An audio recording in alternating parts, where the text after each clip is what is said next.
Hi friends, welcome back. സ്ത്രീകളുടെ ജീവിതത്തിലെ പ്രധാനപ്പെട്ട വഴിത്തിരിവാണ് ആർത്തവം.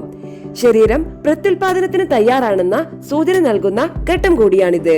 എന്നാൽ അറിവില്ലായ്മയും ആർത്തവത്തെ പറ്റിയുള്ള തെറ്റായ ചില ധാരണകളും സ്ത്രീകളുടെ ആർത്തവ ദിനങ്ങൾക്ക് വെല്ലുവിളിയുണ്ടാക്കുന്നു.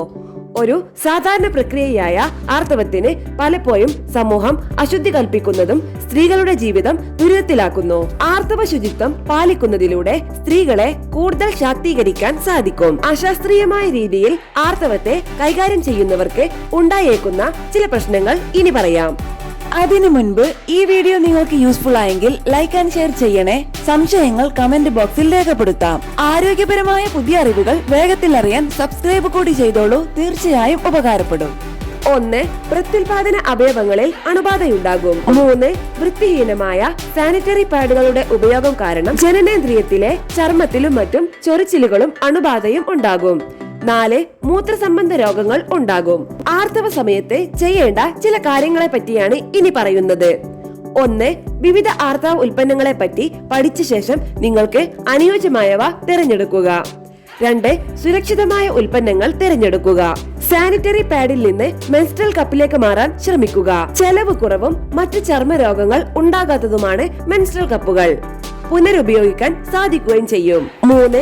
സാനിറ്ററി പാഡുകളും മെൻസ്ട്രൽ കപ്പുകളും കൃത്യമായി ഇടവേളകളിൽ മാറ്റി ഉപയോഗിക്കണം. 4. പോഷകാംശമുള്ള ആഹാരം കഴിക്കണം.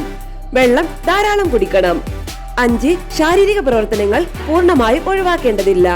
നിങ്ങൾക്ക് കഴിയുന്ന രീതിയിലുള്ള വ്യായാമങ്ങൾ ചെയ്യാവുന്നതാണ്.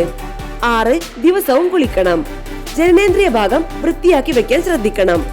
7. കോട്ടൺ വസ്ത്രങ്ങൾ ധരിക്കാൻ ശ്രദ്ധിക്കുക. 8. സാനിറ്ററി പാഡുകൾ ടോയ്ലറ്റ് പേപ്പറിൽ പൊതിഞ്ഞ് വേസ്റ്റ് ബിന്നിൽ നിക്ഷേപിക്കുക. ശേഷം ശരിയായ രീതിയിൽ സംസ്കരിക്കുക. ആർത്തവ സമയത്ത് ചെയ്യാൻ പാടില്ലാത്ത കാര്യങ്ങൾ എന്തൊക്കെയെന്ന് നോക്കാം. 1. ഗൈനക്കോളജിസ്റ്റിന്റെ നിർദ്ദേശമില്ലാതെയുള്ള പെർഫ്യൂംഡ്, നോൺ പെർഫ്യൂംഡ് ഉൽപ്പന്നങ്ങൾ ഉപയോഗിക്കരുത്.